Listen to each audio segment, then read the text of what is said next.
नमस्कार, आदाब। आप देख रहे हैं हमारा विशेष एक मुलाकात। मैं हूं रिजवान अहमद सिद्दीकी। जैसा कि आप जानते हैं, अपने इस कार्यक्रम में हम आपकी किसी एक शख्सियत से मुलाकात कराते हैं। जाहिर है उन्होंने समाज में एक विशेष स्थान बनाया है। वो बहुतों के लिए आदर्श हैं। आने वाले वक्त में वो क्या करना चाहते हैं, पीछे उन्होंने क्या किया, उनका ये सफर कैसा रहा और अभी क्या कुछ शेष रह गया है, ऐसे बहुत से सवाल होते हैं उनसे। तो चलिए आज आपकी हम मुलाकात कराते हैं। हमारे साथ इंदौर के सांसद शंकर लालवानी जी हैं। शंकर जी, आपका बहुत बहुत स्वागत है। शंकर जी एक ऐसे नेता जिन्होंने संघर्ष किया और एक छोटी पंचायत से लेकर अब देश की पंचायत तक वो सदस्य हैं, लोकसभा के सांसद हैं और उनके नाम एक रिकॉर्ड भी है कि इन्होंने इंदौर में 5 लाख से भी अधिक वोटों से चुनाव जीता है। और ये कैसे संभव हुआ, ये उन्हीं से समझेंगे। शंकर जी, आपका बहुत बहुत स्वागत है। जैसा कि मैं जिक्र कर रहा था कि कोविड का समय है, कोविड-19। इंदौर एक ऐसा शहर जो संक्रामक शहरों में सबसे आगे जो शहर थे उनमें से एक था। कैसे इसको रोकथाम कर पाए आप लोग, कैसे रोका, और यहां से बहुत लोग गुजरे, तो उस समय आपने क्या कुछ किया? देखिए, उस समय जब शुरुआती दौर था और मुझे ध्यान है माननीय प्रधानमंत्री जी ने सांसदों की बैठक ली थी और बजट का सेशन था। मंगलवार का दिन था, सवेरे का समय था। उन्होंने कहा था कि आने वाला समय जो है वो बहुत ही चुनौतीपूर्ण है और उसमें काम करने के अवसर भी बहुत मिलेंगे। ये बात मुझे उस समय ध्यान नहीं आ रही थी, पर जैसे जैसे समय आगे बढ़ा और हमने देखा कि इस कोविड में बहुत सारी चुनौतियां थी जो हमने कल्पना भी नहीं की थी, क्योंकि वो मार्च का प्रथम या द्वितीय सप्ताह था और उसके बाद हमें ऐसा अंदाजा नहीं था कि इस परिस्थितियों में हमें गुजरना पड़ेगा। मैं तुरंत बीच में एक दिन के लिए यहाँ आया था बजट सेशन में और मैंने सभी अधिकारियों की यहाँ बैठक ली थी और उनसे पूछा था कि किस इंदौर के लिए क्या स्थिति तैयारी है हमारी। मुझे ध्यान है उस समय केंद्रीय स्वास्थ्य मंत्री जी ने एडवाइजरी जारी की थी प्रदेश सरकारों को, सभी सरकारों को की थी और मुख्यमंत्रियों को भी की थी, और उन्हें आने वाले दिनों में क्या तैयारी करना है उसको लेकर उन्होंने पूरी एडवाइजरी जारी की थी। जब मैंने यहाँ पर पूछा कि क्या उसके लिए तैयारी है तो सब अधिकारी एक दूसरे के बगल जागने लग गए। रेसिडेंसी मीटिंग थी, सभी अधिकारी थे, डीन थे, एयरपोर्ट, रेलवे, कलेक्टर, नगर निगम, सभी अधिकारी थे, स्वास्थ्य विभाग के, पर कोई बता नहीं पाया क्या तैयारी है। मैंने पता लगाया कि क्यों ऐसी स्थिति बनी। तब आपको आश्चर्य होगा कि जब हम कोविड की केंद्र सरकार तैयारी में लगी थी, तब उस समय की हमारी जो कांग्रेस की प्रदेश सरकार थी वो इंदौर में आईफा अवार्ड की तैयारी कर रही थी। हमारी केंद्र की सरकार ने कहा कि आप हॉस्पिटल ढूंढ के रखिए, तो हमारी उस समय की सरकार ढूंढ रही थी कि आईफा अवार्ड कहाँ करें। हमने क्या हॉस्पिटल को अच्छा इक्विपमेंट करें, डॉक्टरों की उपलब्धता रखें, तो वो उस समय कौन हीरो हीरोइन आएंगे उसकी तैयारी करें, कहाँ रुकेंगे। तो जो होना चाहिए था वो नहीं हुआ और उसका परिणाम ये हुआ कि इंदौर देश की 5 हार्ट सिटियों में आया और स्थितियाँ बहुत विचित्र थी, बहुत ही ऐसी गंभीर स्थितियाँ थी कि जिसमें हमको यहाँ से गुजरना पड़ा और सरकार परिवर्तन हुई और उस परिवर्तन के साथ साथ पूरी प्रशासनिक सर्जरी हुई इंदौर की। और मुझे बताते हुए खुशी है, माननीय मुख्यमंत्री शिवराज सिंह चौहान ने शपथ ली थी, उसके 1 घंटे बाद ही उन्होंने वल्लभ भवन में कंट्रोल रूम बनाकर पूरे प्रदेश की स्थिति और खास करके इंदौर की स्थिति की, और उन्होंने पूरे प्रशासनिक अमले को यहाँ चेंज किया। उसके बाद हम कसावट लाना शुरू की। पर वास्तव में ये बात सही है कि शुरुआती दौर बहुत कठिन था, हमारे यहाँ बहुत पॉजिटिव मरीज थे, लेकिन शुरुआती दौर में अगर हम सतर्क रहते और वो सब सावधानियां रखते जो आवश्यक थी, तो मुझे लगता है इंदौर ऐसी स्थितियों से नहीं गुजरना पड़ता। तो उसके बाद धीरे धीरे स्थितियां सुधरी और हम आगे सकारात्मक की ओर बढ़े और थोड़े इंदौर अन्य शहरों से जो बहुत खराब स्थिति में था ठीक की ओर आगे बढ़ा। एक आदर्श स्थापित किया इंदौर ने, सबके लिए उदाहरण भी बना इंदौर। और लेकिन एक बार फिर धीरे धीरे इंदौर उसी रास्ते पे बढ़ता जा रहा है। अब प्रतिदिन 200 से कम मरीज नहीं आ रहे हैं। जांच भी जितनी होनी चाहिए, पहले इंदौर जिस तेजी के साथ जांच कर रहा था वो भी अब नहीं हो रही है। तो ये कोई नई रणनीति है या फिर जो भी हो रहा है आप उससे संतुष्ट हैं? देखिए, मैं आपकी दूसरी बात से उतना सहमत नहीं हूँ कि जांच नहीं हो रही है। पहली बात से सहमत इसलिए हूँ कि मरीज बढ़े हैं, और उसके दो कारण जो मुझे लगते हैं, क्योंकि मैं प्रतिदिन इस मेडिकल के लोगों के साथ, प्रशासन के लोगों के साथ प्रतिदिन हम बातचीत करते हैं और उसका रिव्यू लेते हैं। संख्या बढ़ने का कारण एक ये हो सकता है कि हमने पूरा लॉकडाउन करा, और लॉकडाउन को लेके थोड़ी ऐसा था कि पहले पूरा लॉकडाउन था तो लोग घरों में थे, तो निकलेंगे तो निश्चित तौर पे जहाँ भी कुछ लापरवाही हुई, लोगों ने जो ध्यान रखना चाहिए सोशल डिस्टेंसिंग का या मास्क का, वो अवॉइड करा होगा। एक कारण वो हो सकता है, अनलॉकडाउन कारण। और दूसरा मुझे एक ऐसा भी लगता है, जो मैं व्यक्तिगत समझ रहा हूँ, कि पहले जब शुरुआती दौर था हमारा, इंदौर की जो मेडिकल की लैब की जो कैपेसिटी थी टेस्टिंग की, 30, 40, 50, 60 तक मैक्सिमम थी। हमने धीरे धीरे माननीय मुख्यमंत्री जी के सहयोग से, केंद्र सरकार के सहयोग से उसको धीरे धीरे बढ़ाया। वो 200, 300, 400, 500, 1000 तक करे। और हमने जो सैम्पलिंग की, टेस्टिंग की कैपेसिटी हमारी यहाँ कम थी, हमने वो लैब भी बढ़ाई। उसमें मध्य प्रदेश सरकार, केंद्र सरकार का सहयोग रहा। हमने प्राइवेट लैबों को भी इन्वॉल्व करा ताकि सैम्पलिंग ज़्यादा हो। मैं आपको बता दूं कि शुरुआती दौर में जो समय 30-40 सैंपल लेते थे, हमारी टेस्टिंग कैपेसिटी 30-40 थी। आज हमारी कैपेसिटी 2000 की ज़्यादा है, और हम 3000 से ज़्यादा सैंपल ले रहे हैं।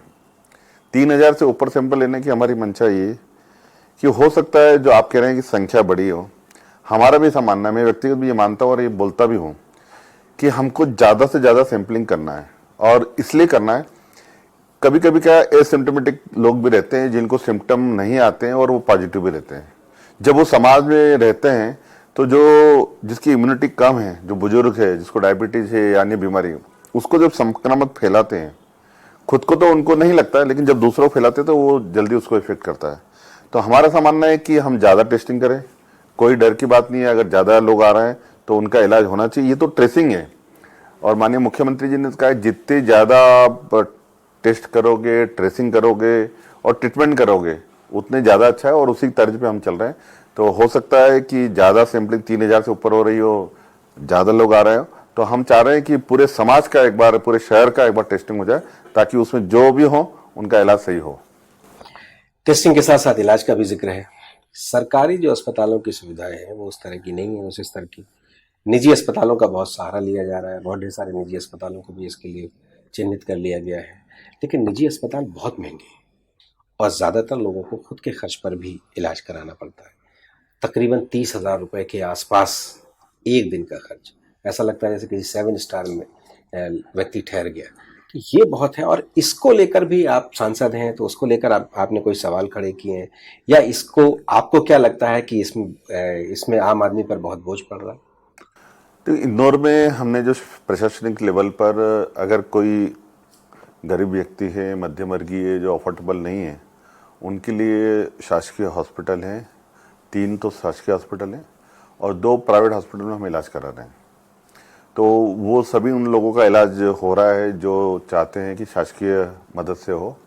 लेकिन मैं बता दूं कि यहाँ प्राइवेट इलाज भी बहुत हो रहे हैं, और उल्टा मुझे तो जो लोग फ़ोन करते हैं और जो बात करते हैं प्राइवेट हॉस्पिटल में एडमिशन को लेकर, कि हमको रूम नहीं मिल रहा है, एडमिशन नहीं हो रही, हमारी बात करा दो।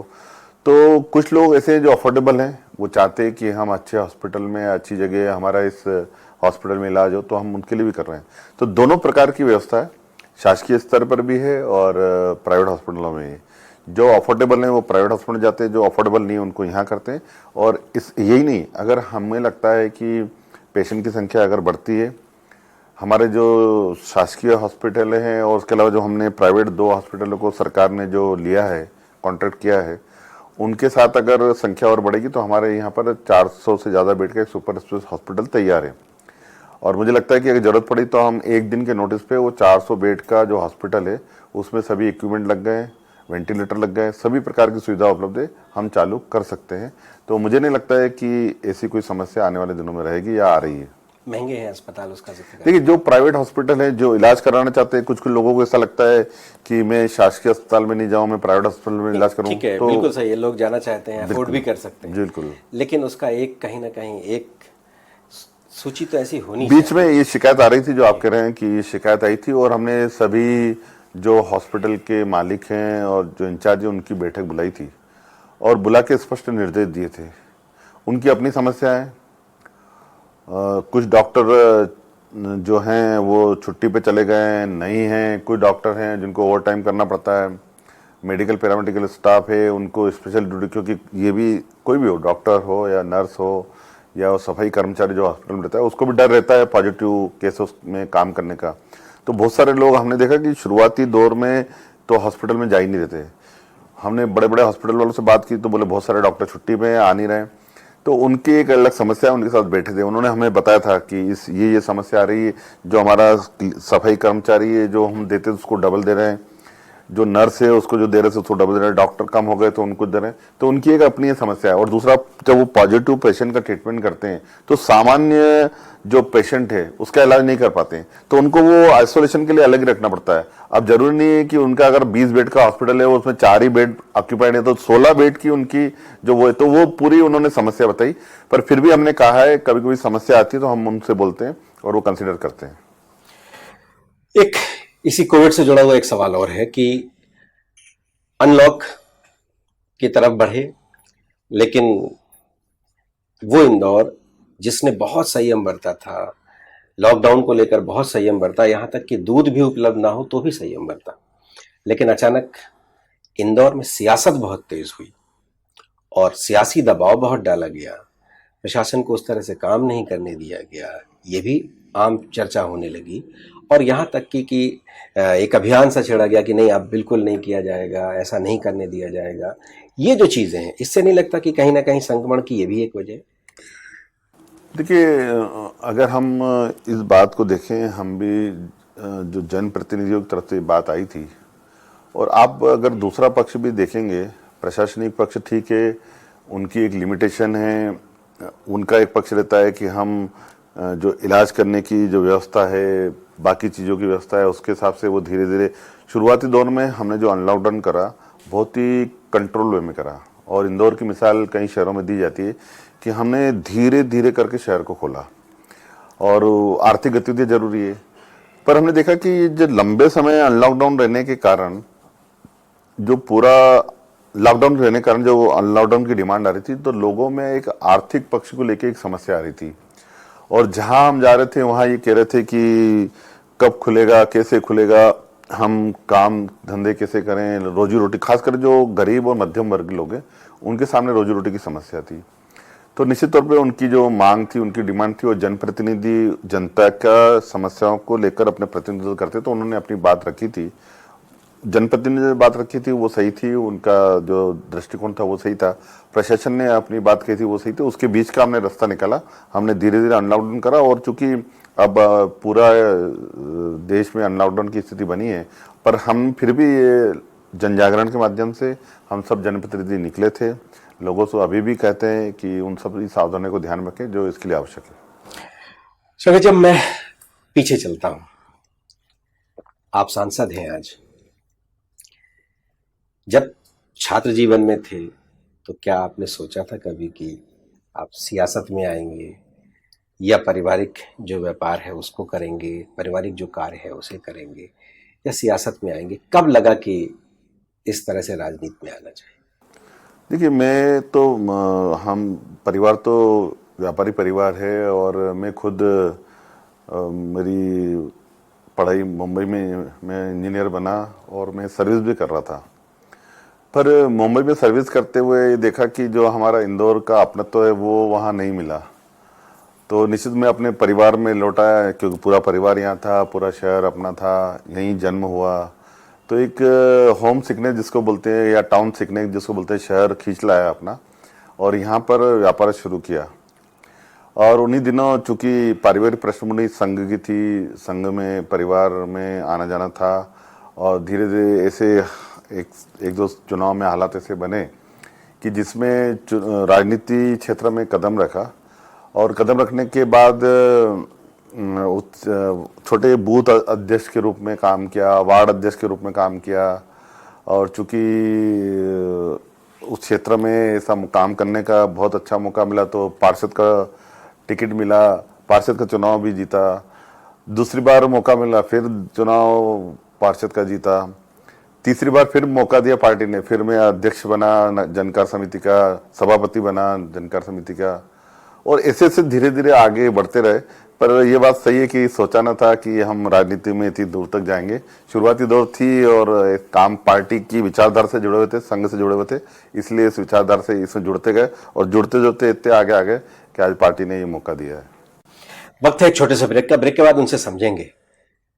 इंजीनियर थे, नौकरी करते थे, परिवार का व्यवसाय था, आए व्यवसाय किया और फिर सियासत में आए। जाहिर है राजनीति में बहुत ढेर सारा समय देना पड़ता है। और क्या लगा, परिवार के लोग क्या सोचते थे कि ये फुकट के कामों में कहाँ व्यस्त हो गए, क्या है, कैसा है। और फिर जिस इंदौर में ताई और भाई का जिक्र होता है, वहां से सांसद बने और इतने अधिक वोटों से जीते। सच्ची सहेली, सच्ची सहेली, सच्ची सहेली। कितनी बार बता चुकी हूँ कि सिर्फ सच्ची सहेली ही है महिलाओं की नंबर 1 औषधि एवं टॉनिक। आज ही नजदीकी मेडिकल स्टोर से सच्ची सहेली आयुर्वेदिक सिरप अपने घर ले आएं। ब्रेक के बाद आपका फिर स्वागत है। हमारे साथ सांसद शंकर लालवानी हैं। उनसे हम जिक्र कर रहे थे सियासत का, वो कैसे आए इसमें। शंकर लालवानी जी, आप जब छात्र जीवन में थे तब भी इंजीनियर बनना चाहते थे, और जब इंजीनियर बने तो नौकरी छोड़कर आए तो परिवार के लोगों का क्या रिएक्शन था? देखिए, पढ़ना था और शुरुआती इच्छा थी डॉक्टर बनने की, लेकिन डॉक्टर नहीं बन पाए, इंजीनियर बन पाए। और तब से छात्र राजनीति में, विद्यार्थी परिषद में जरूर काम किया। उस समय हमारे संगठन मंत्री शालिग्राम जी तोमर हुआ करते थे, उनके मार्गदर्शन में हमने काम किया। और वहाँ कॉलेज में भी मुझे लगता है कि वहीं से शुरुआत हुई थी राजनीति की। मैं बॉम्बे कॉलेज, इंजीनियरिंग कॉलेज का सेक्रेटरी बना, वहाँ यूआर बना। और उस समय मुझे लगता है कि शुरू से थोड़ी रुचि थी सामाजिक क्षेत्रों में काम करने की, और उसमें, और वहाँ से शुरुआत हुई। पर ऐसा एकदम राजनीति में आने का एकदम नहीं था, लेकिन यहाँ स्थितियाँ परिस्थितियाँ जैसे मैंने बताया कि बनी और राजनीति में आए। निश्चित तौर पर परिवार को, पिताजी की ये मंशा जरूर थी कि हम जिस विचारधारा से जुड़े हुए हैं उसके लिए काम करना चाहिए। पर कभी ऐसा नहीं था कि चुनाव लड़ने की स्थिति बनेगी या क्या। चुनाव की स्थिति बनी, चुनाव लड़े और धीरे धीरे आगे बढ़ते गए। उस समय क्या रिएक्शन था परिवार? उस समय थोड़ा परिवारों को लग रहा था, इंजीनियर बॉम्बे में काम करने वाला आदमी ही पार्षद बनने जा। परिवार में तो ऐसा था कि बॉम्बे से इंजीनियरिंग करी। जब मेरी सगाई हुई थी तो उस समय ये बात की बॉम्बे से इंजीनियर है। ससुराल पक्ष को ऐसा लग रहा था कि हमारा जवाई ऐसा है। पर स्थितियां परिस्थितियां बदी और परिवार को भी थोड़ा सहन करना पड़ा, ससुराल पक्ष को भी सहन करना पड़ता।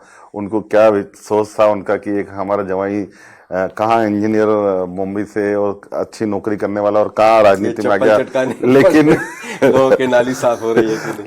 लेकिन फिर धीरे धीरे जब मैं बीजेपी का अध्यक्ष बना, इंदौर विकास प्राधिकरण का अध्यक्ष बना, तो उस समय हमने देखा कि किस प्रकार से समाज में काम करने को लेकर एक अच्छा, यानी हम जो एक इंजीनियर बन के में कुछ कंस्ट्रक्शन का काम करता है, जिस फैक्ट्री को करता है उस फैक्ट्री में काम करता है, लेकिन यहाँ समाज को निर्माण की बात थी। तो एक बड़ा परिवार मिला। शुरुआती दौर में परिवार को जरूर अच्छा नहीं लग रहा था, लेकिन बाद में जब परिवार को लगा नहीं ये तो पूरे समाज के निर्माण में सहयोग कर रहे हैं, तो वास्तव में उनको बहुत अच्छा लगा। और आज वो फक्र भी करते हैं कि हमारे परिवार का सदस्य आज समाज और शहर की सेवा कर रहा है। बिल्कुल सही है। सिंधु समाज से आप आते हैं, जिस तरह से जिस समाज से आते हैं उस समाज में इस तरह की चीज़ों का बहुत चलन कम होता है। अपेक्षाकृत व्यापार करना, बेहतर करना, अच्छे से करना, अच्छा खाना, अच्छा पीना, अच्छा एक दूसरे को के साथ रहना। वैसे समय में जाहिर है, जैसा आप कह रहे हैं, ससुराल पक्ष भी हो, उसको भी चिंता हुई होगी कि ये कहाँ फंस गए, क्या हुआ। तो उस समय जब हुआ तो किसने सपोर्ट किया और किसने क्या क्या कहा? देखिए, पारिवारिक सपोर्ट थोड़ा था। भले पिताजी चूंकि पृष्ठभूमि ऐसी थी संघ की, तो उनका सपोर्ट था। और मैंने परिवार को बताया कि देखिए, जहाँ मैं काम करता हूँ वहाँ सीमित दायरे में काम कर सकता हूँ। ये एक ऐसा दायरा है जिसमें मैं बड़े दायरे में काम करता हूँ। यहाँ मैं परिवार के लिए काम करूँगा और यहाँ मैं समाज के लिए, शहर के लिए काम करूँगा। तो थोड़ी असुविधा जरूर होगी, लेकिन एक बड़े कॉज के लिए, एक बड़े उद्देश्य को अगर लेके चलेंगे तो निश्चित तौर पे ये एक ऐसा प्लेटफॉर्म था जहां हम समाज की सेवा कर सकते हैं और उसी को हमने फिर आगे चुना। जीवन में कभी लगा, कभी निराशा का भाव आया, या कभी ऐसा लगा कि यार कि कहाँ की जिम्मेदारी बहुत ज़्यादा बड़ी ले ली है, अभी बहुत ढेर सारी चीज़ें हैं, और ये कहाँ हम किस तरह से वो कर रहे होते तो बेहतर था, या ये कर रहे हैं तो बेहतर है? ऐसे कई बार जीवन में व्यक्ति सोचता है। नहीं, पर मुझे यहाँ पर ज्यादा अच्छा इसलिए लगा कि यहाँ नई नई चुनौतियां प्रतिदिन आती हैं, नए नए समस्याएं सामने आती है, और मुझे लगता है कि इन चुनौतियों को और समस्याओं से ही अगर हम आगे रहते हैं तो जीवन का निखार भी होता है।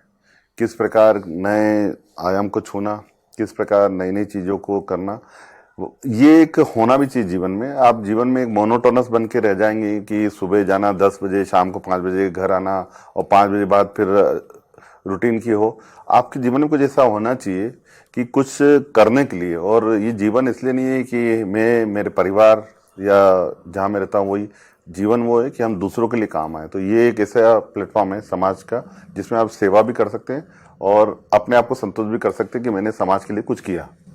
बिल्कुल सही है, ये आपकी सफलता है, आप यहाँ तक पहुंचे, इसलिए आज आप संतोष के भाव से बात कर रहे हैं। वरना ये लोग अक्सर कहते हैं कि ये किताबी बातें हैं, बहुत ढेर सारे लोग संघर्ष करके बढ़ते हैं, बहुत से पीछे छूट जाते हैं। नहीं, देखिए, मैं कैसा मानता हूँ, राजनीति में मेहनत और लक, जिसको बोलते हैं भाग्य, उन दोनों का साथ होना बहुत जरूरी है। और मेरा सौभाग्य है कि मेहनत भी करी शुरू से और भाग्य ने भी साथ दिया, और हमारे पार्टी के लोगों का आशीर्वाद भी रहा। तो ये जस्ट चीजें मिलती है तो ये आगे आदमी बढ़ पाता है, नहीं तो बहुत सारे लोग बहुत सारे समय लगाते हैं लेकिन पहुंच नहीं पाते मुकाम पे। सांस्कृतिक मंचों पर भी आप बहुत ढेर सारे काम करते दिखे। और मैं राजनीतिक कम हूँ, सामाजिक और जी। सांस्कृतिक व्यक्ति ज्यादा हूँ। और मैं जब स्कूल में, कॉलेज में पढ़ता था तो उस समय हम देखते थे पाश्चात्य संस्कृति का बहुत प्रभाव है, हम हमेशा सुनते रहते थे। पर जब हम देखते थे कि हमारी जो संस्कृति है उसकी जड़ें इतनी गहरी है, और अगर हम हमारी संस्कृति को आगे बढ़ाएं, अगर पाश्चात्य संस्कृति को दोषारोपण देने के बजाय हम हमारी संस्कृति को आगे बढ़ाएं तो उसके लिए ज्यादा अच्छा रहेगी। तो मुझे ध्यान है कि उस शुरुआती दौर में हम हर महीने यहाँ सांस्कृतिक कार्यक्रम करते थे। आज शहर में आप बहुत जगह देख रहे होंगे मांडने मंडने हुए। उस समय हमने जगह जगह कॉलेजों में, स्कूलों में, दीवालों में मांडने मंडवाए, सांस्कृतिक कार्यक्रम हर महीने कार्यक्रम अभी भी करते हैं, आज भी कार्यक्रम है। भले मैं यहाँ सांसद हूँ, हमने आज रखा है गोबर के और गणेश जी के मिट्टी के निर्माण की। हम चाहते हैं कि स्वदेशी चीजें, जो चाइना से गणेश जी आ रहे हैं उसका वो, और माननीय प्रधानमंत्री जी मन की बात में कहा था कि हमें इस इको फ्रेंडली गणेश जी बनाना चाहिए। तो आज उसकी कार्यशाला है, हजारों गणेश जी बनेंगे, आज से शुरुआत है। तो माताएं बहनें खुद बनाती हैं। तो ये जो संस्कृति से और उस कला और संस्कृति से एक रुचि रही, वो इसलिए रही कि हम हमारी संस्कृति को बढ़ाएं, हमारे संस्कारों में के माध्यम से जो संस्कृति हमारी है पुरानी उसको बढ़ाने के, उसी के माध्यम से हम हर महीने एक कार्यक्रम करते हैं। आज भी करता हूँ, ये मैं 20 वर्षों से करता रहा हूँ। उससे बहुत सारे लोग जुड़े। राजनीति में तो हम जुड़े हुए हैं, लेकिन राजनीति के अलावा सामाजिक क्षेत्रों में भी लोगों से जुड़ाव इस कारण हुआ। आप कह रहे थे चाइनीज चीजों का बहिष्कार, सरकार भी कई बार ऐसा फील महसूस होता है कि है, लेकिन बहुत ढेर सारी चीजें अभी भी बहुत पीछे हैं, बहुत तरह की चीजें। हम इसे एक अभियान की तरह हम नहीं, आज भी लागू नहीं, मैं ऐसा मानता हूँ धीरे धीरे लोगों में जागृति आई। मैं एक आपको उदाहरण बताऊं, इसके पहले हमने एक कार्यक्रम करा था स्वदेशी राखी, और हमने शुरुआत करी थी कि चाइना से राखियां बहुत आती है। ये लोगों को बाद में मालूम पड़ा कि चाइना से राखियां बहुत आती हैं। हमने यहाँ 22 कार्यशाला लगाई, हजारों राखियां बनाई, हजारों नहीं 1 लाख राखी से ज्यादा बनी, हजारों राखियां हमने सैनिकों को भेजी।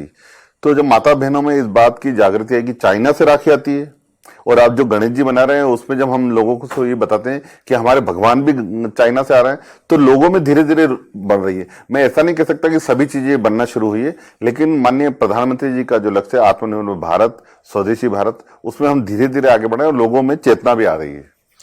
चलिए, आप इंदौर के सांसद हैं और विधानसभा, हम देख रहे थे कि आप कहीं विधानसभा का चुनाव लड़ेंगे, जिक्र बहुत था आपका, लेकिन विधानसभा में अवसर नहीं आया।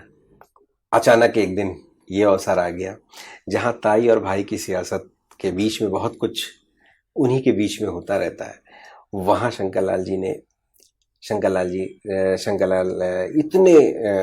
लालवानी जी इतने मतों से जीते, ये करिश्मा कैसे हुआ? देखिए, हमारे दोनों वरिष्ठ हैं और मेरा सौभाग्य है कि मैंने आदरणीय ताई जी के साथ भी काम किया है और कैलाश जी के साथ भी बहुत समय, लंबे समय तक काम किया है। जब वो पहली बार चुनाव लड़ रहे थे विधानसभा क्षेत्र क्रमांक 4 का, तो मैं वहीं का कार्यकर्ता था, बूथ अध्यक्ष। वहां से शुरुआत राजनीति की और करते करते जब वो महापौर बने तो उनके साथ जनकार समिति का अध्यक्ष बना। शहर का जो अभी स्वरूप दिख रहा है ये उसी शुरुआती दौर था हमारा। तो दोनों के साथ काम करने का मौका मिला और उनके उनके साथ सीखते सीखते आज यहाँ तक पहुँचे हैं। और मुझे लगता है कि आने वाले दिनों में भी उनके मार्गदर्शन में हम आगे बढ़ेंगे। इनका अनुभव का लाभ जरूर हमें मिला और वरिष्ठ लोग हैं, इनके अनुभव के लाभ के आधार पर आज यहाँ पहुँचे हैं। विधानसभा का टिकट नहीं मिल पाया पार्टी ने, देखिए वहाँ आगे नहीं बढ़ाया था। पार्टी में देखिए मैंने क्या बताया, उस समय क्या भाव मन में आया, निराशा हुई और फिर अचानक ये मौका आया, ये मौका नहीं कैसे निराशा आया? नहीं। देखो भारतीय जनता पार्टी एक ऐसी पार्टी है, कार्यकर्ता आधारित पार्टी है। हर कार्यकर्ता के लिए काम रहता है, हर काम के लिए कार्यकर्ता रहता है, पर कभी कभी समय उपयुक्त रहना चाहिए। मैंने जैसे बताया कि समय उपयुक्त रहता है तो पार्टी बिल्कुल छोटे से कार्यकर्ताओं के, एक हमारे किसान हैं वो मुख्यमंत्री बन सकते हैं, हमारे चाय वाले कार्यकर्ता प्रधानमंत्री बन सकते हैं, तो मैं तो बहुत छोटा कार्यकर्ता हूँ। तो ये पार्टी वो पार्टी है, कार्यकर्ता बेस्ड पार्टी है, किसी को भी समय आने पर कुछ भी काम दे सकती है। एक बार फिर कोविड की तरफ लौटते हैं। देश में कोविड जो है वो पैदल नहीं आया, किसी वाहन से नहीं आया, हवाई जहाज से आया। और इसको लेकर जैसा आप आईफा का जिक्र कर रहे थे कि सरकार आईफा में बहुत व्यस्त थी, वैसे ही ये जिक्र होता है कि नमस्ते ट्रम्प में बहुत व्यस्त थी सरकार ने उन लोगों को क्वारंटीन नहीं किया, उनकी कोई चिन्हित नहीं किया उन लोगों को, जिन लोगों को चिन्हित किया जाना चाहिए था वो देश में आ रहे थे। यहाँ तक कि ये भी जिक्र है कि इंदौर अकेले में 5,000 के आसपास लोग आए बाहर से, और वही वजह है कि इंदौर संक्रमित हुआ, बाकी सब तरह की चीजें, बाकी देश भर में भी ये संक्रमण बढ़ा। देखिए ये बात सही है कि कोरोना पैदल नहीं आया और किसी न किसी माध्यम से बाहर से जो लोग आए उनके माध्यम से आया। सरकार ने जब चाइना में ये फैल रहा था और बाकी देशों में फैला था, उस समय ही उन्होंने एडवाइजरी जारी की थी। और मुझे लगता है ये स्टेट हेल्थ का जो मैटर है वो स्टेट का मैटर है। सरकार लगातार बात कर रही थी कि उन सभी चीज़ों का ध्यान रखें जो जिसके लिए आवश्यक है, उन्होंने एडवाइजरी जारी की थी। आप इंदौर की उदाहरण की बात कर रहे हैं, इंदौर अथॉरिटी या इंदौर एयरपोर्ट सेंट्रल गवर्नमेंट के अंतर्गत आता है, लेकिन वहाँ पर जो व्यवस्थाएं करना है वो राज्य सरकार को करनी थी, जिला प्रशासन को करनी थी। वहाँ मुझे लगता है कहीं ना कहीं राज्यों से चूक हुई है। मैं इंदौर की बात नहीं कर रहा हूँ, अनेकों राज्यों में चूक हुई, पूरे देश में फैला। तो कहीं ना कहीं ऐसी चूक हुई, कोई सी भी कहीं ना कोई चूक हुई है राज्य सरकार द्वारा। उन्होंने इतना सीरियसली उस चीज को उस समय नहीं लिया। मैं तो बता रहा था ना कि लोगों ने, माननीय प्रधानमंत्री जी ने तो इसको पहले ही भाप लिया था। जिस तरह से लॉकडाउन का जिक्र प्रधानमंत्री ने किया, उससे पहले ऐसा कोई संवाद नहीं। देखिए लॉकडाउन में भी हम बहुत पहले कर दिया। अन्य आप बताओ, हमसे ज्यादा विकसित देश हैं, अमेरिका है, अन्य देश हैं, वहां पर तो हमसे ज्यादा बीमारियां हुई, हमसे ज्यादा मौतें हुई। लेकिन माननीय प्रधानमंत्री जी का ये विजन था कि उन्होंने देखा कि किस प्रकार देश में कोरोना फैल रहा है और किस प्रकार असावधानियां बरती जा रही है, तो उन्होंने तुरंत लॉकडाउन करा। ये माननीय, और ये हमारा देश नहीं पूरा विश्व जानता है कि किस प्रकार कोरोना में माननीय प्रधानमंत्री जी ने लीड किया और अन्य देशों की प्रेरणा हुई। तो कहीं ना कहीं राज्यों से चूक हुई और उसका परिणाम निकला। लेकिन अब केंद्र ने जिस प्रकार से सख्ती से लॉकडाउन लागू किए, और उससे लगता है कि जो अब भयानक स्थिति होने वाली थी, हम कहीं ना कहीं बचे हैं उससे, नहीं तो स्थितियां कहीं और विकट होती। कांग्रेस कहती है कि आईफा जैसे आयोजन जो है वो पूरी दुनिया में मध्य प्रदेश को ऊंचाइयों पर ले जाते, उसकी एक पहचान बनती। अभी तो कोरोना काल है, जब इससे हम गुजर जाएंगे, बीत जाएगा ये वक्त, तो आपको क्या लगता है ऐसा बड़ा आयोजन होना चाहिए इंदौर में? देखिए जहां मध्य प्रदेश का मार्केटिंग हो, मध्य शहर का नाम हो, उसके लिए मैं मना नहीं करता हूं, लेकिन हमारी प्राथमिकता रहनी चाहिए कि हमारी प्राथमिकता क्या है। हमारी प्राथमिकता ये रहनी चाहिए स्वास्थ्य, हमारी प्राथमिकता रोजगार, उसके बाद हमारी ये प्राथमिकता रहनी चाहिए कि हम किस प्रकार शहर को, प्रदेश को ब्रांडिंग करें। क्योंकि हम मूलभूत सुविधा तो दे नहीं पा रहे हैं, स्वास्थ्य की सुविधा दे नहीं पा रहे थे और बात कर रहे थे एफर्ट की। तो ये मेरा था कि जो हमको प्राथमिक ध्यान रखने बातें थी वो रखना चाहिए थी। ये उस समय आवश्यक, उस समय नहीं था। ये जब सब स्थितियां ठीक हों, प्रदेश तेजी से आगे बढ़े, तो उस सब में ये सब बातें संभव हो सकती है। शंकर लालवानी जी, आपने हमको टाइम दिया, बहुत बहुत धन्यवाद आपका। तो ये थे शंकर लालवानी। एक जैसा मैं जिक्र कर रहा था, एक छोटी पंचायत से, नगर निगम से पार्षद बनकर वो यहां तक पहुंचे, एक बार देश की बड़ी पंचायत में है। कोरोना संक्रमण इंदौर में बहुत अधिक था, लगातार मिले। उससे पहले भी उन्होंने समीक्षाएं की और सबका साथ उनको मिलता है। वो ताई के साथ भी काम करते हैं, उनको कैलाश विजयवर्गीय के साथ भी काम करने का अवसर मिला है। सबके सहयोग से वो आगे बढ़ रहे हैं। वो सियासत में तो हैं, लेकिन सांस्कृतिक और सामाजिक गतिविधियों को भी वो बहुत आगे बढ़ाते हैं। जिस तरह का वो जिक्र कर रहे थे कि उन्होंने सैनिकों को प्रेरित करके भारतीय राखी भिजवाई, साथ ही अब इको फ्रेंडली गणेश का निर्माण भी कर रहे हैं, जिस कार्यक्रम में अभी वो जाने वाले भी हैं। और लगातार वो इस तरह का प्रयास करते हैं, उन्हें बहुत आनंद आता है। एक इंजीनियर, उज्जवल भविष्य, वो भविष्य छोड़कर एक बार सड़कें नापने का काम उन्होंने लिया। जाहिर है मैं अब जिक्र पार्षद का कर रहा हूं, उन्होंने ये काम लिया और धीरे धीरे उनका ये कहना है कि पार्टी के पास बहुत कार्यकर्ता हैं और कार्यकर्ताओं के पास बहुत काम है। पार्टी जिसके लिए जो जरूरी समझती है वो उसे वो जिम्मेदारी देती है। और विधानसभा से आगे बढ़कर लोकसभा में वो पहुंचे। विधानसभा का चुनाव लड़ने का उनका मन था, लेकिन पार्टी ने उनके लिए कुछ और सोच के रखा था। अब वो सांसद हैं और जाहिर है वो एक ऐसे सांसद हैं, अगर हम देश का जिक्र करें तो भारतीय जनता पार्टी को इंदौर से ही देश में सबसे अधिक वोट, तकरीबन 11 लाख, तकरीबन पौने 11 लाख वोट मिले हैं और ये भी अपने आप में एक रिकॉर्ड है। तो चलिए फिर मिलेंगे एक नए मेहमान के साथ, तब तक मुझे दीजिए।